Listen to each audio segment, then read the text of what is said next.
Hi everyone, Dr. Monette here to welcome you to week 13 of EDU 210. So for this week, we will be focusing on Google Classroom, but we will also be finishing up our part 2, 3, and 4 of Schoology and continuing our Google Teacher Level 1 certification training. So for this week, since we had some parts in Schoology, you do have an assignment due on Wednesday, and then the rest of the assignments are due on Sunday. So for part 2 of Schoology Student, if we go back and click on that hyperlink, it will send us to our Schoology folder. And if we go down to part 2, Schoology Student, you will see what it is that you need to complete for that week. So you're going to log in as a student using the course code that was emailed to you by the teacher in your group. Again, your groups are up here at the top. So you need to make sure that you have a login for each of those teachers and that you are a student in their class.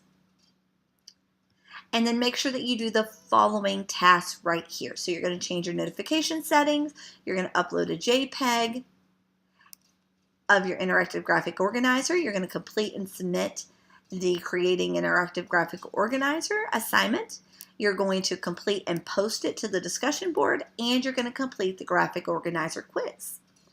So going back to the weekly directions here, for the rest of the week, everything else is due on Sunday. So you have your responses to your 2 peer Seesaw discussion board posts. So make sure that you click back on the hyperlink to review the requirements for the discussion board.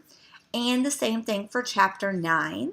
Make sure that you're responding to 2 peers posts and you're being very thorough and detailed and reflective when you provide them feedback based off their post. And then you have part 3 and part 4 of your Schoology. So going back over to the Schoology folder right here. For part 3, you're going to log back in as a teacher and you're going to provide feedback to your students right here. And then for part 4, you're going to create your discussion board post where you explain the pros and cons of using Schoology and how you can use it in your future classrooms. In the next week, you're going to go and respond to 2 peers' posts, giving them a thorough list of strengths and places for improvement based on their Schoology, the pros and cons, and their explanation of how it can be used in their future classroom. So going back over to the weekly directions and guidelines, we're also going to be focusing on Google Classroom this week. Google Classroom, just like Seesaw and Schoology, is broken up into chunks because we're going to look at it as a teacher and as a student. So clicking on this hyperlink will take you over to the Google Drive folder for this assignment.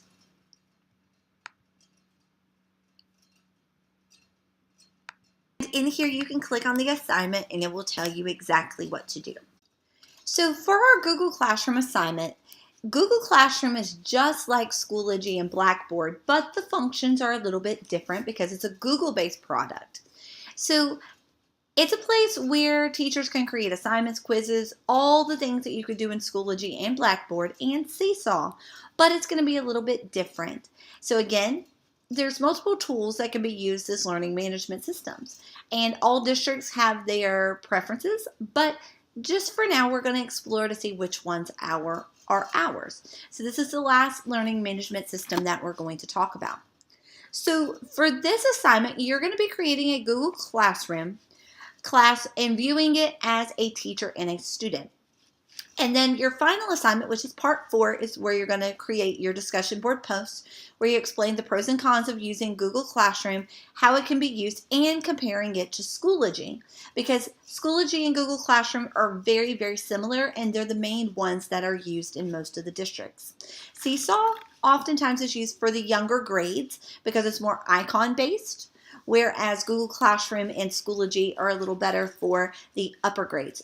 But then again, you could still use Seesaw for the upper grades as well, depending on what your purpose is.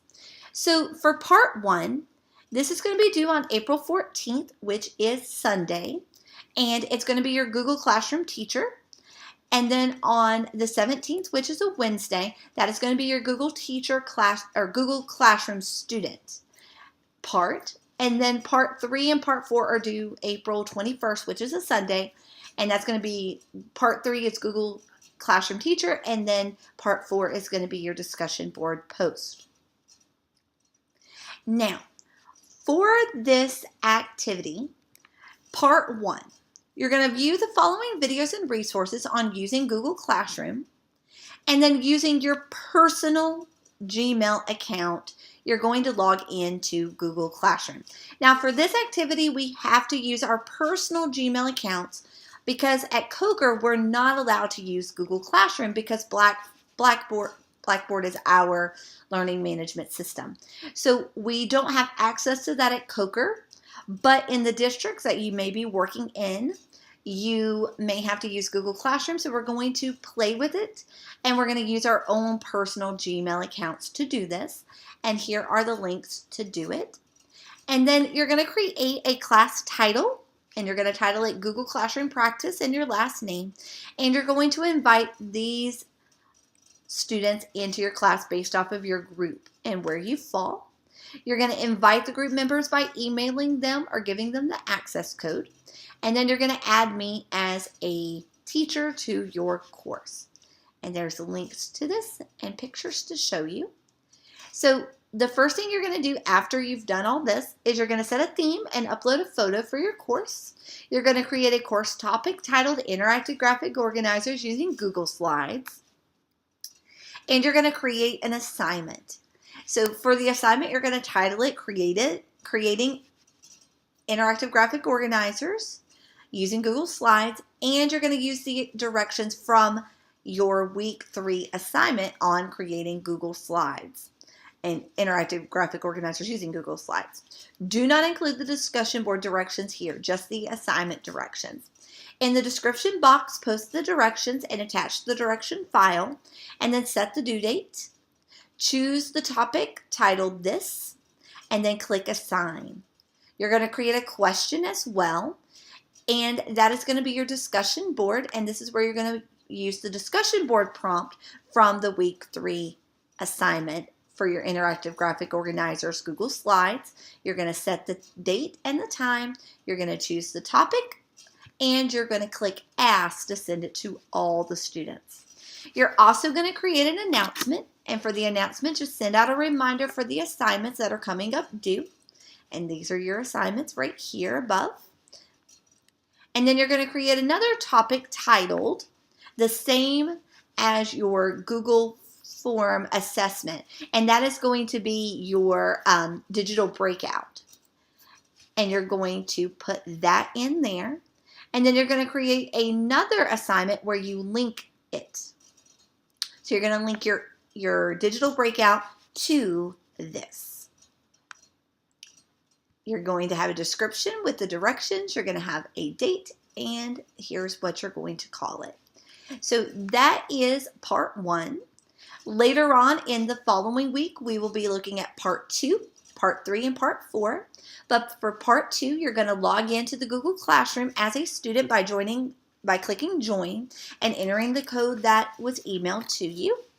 You're going to complete the following tasks. So you're going to use your graphic organizer that you made using Google Slides. You're going to complete and submit it. You're going to complete and post it to the question, and you're going to complete the digital breakout quiz. Part 3 is going to be your Google Classroom teacher, where you're going to log in as a teacher, and you're going to give them feedback to their question and also to their Google Slide submission. And then last but not least, for part 4, you're going to do your discussion board. Now for this discussion board, it's a little different than the ones in the past because now we've talked about all the learning management systems. So you're going to create a discussion board where you explain the pros and cons of using Google Classroom and how this program can be used in your future classroom.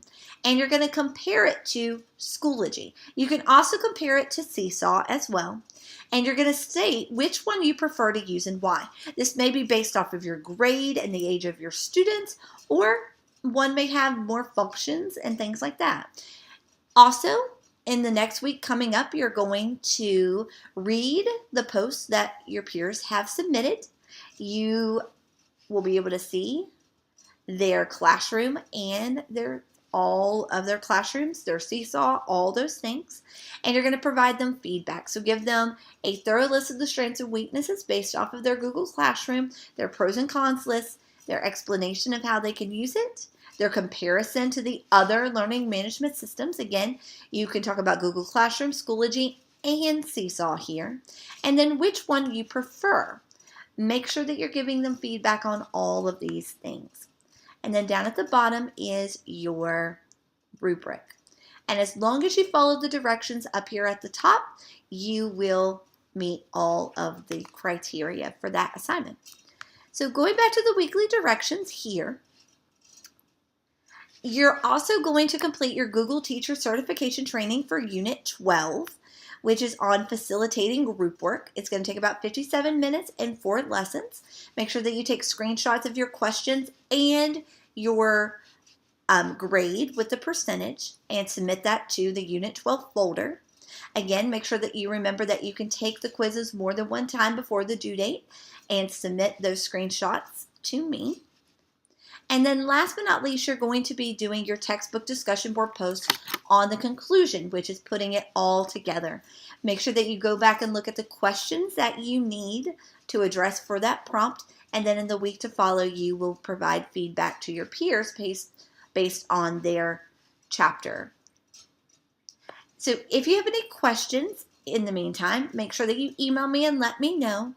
And give me at least 24 hours so that I have time to respond back to you. And just let me know if you need anything.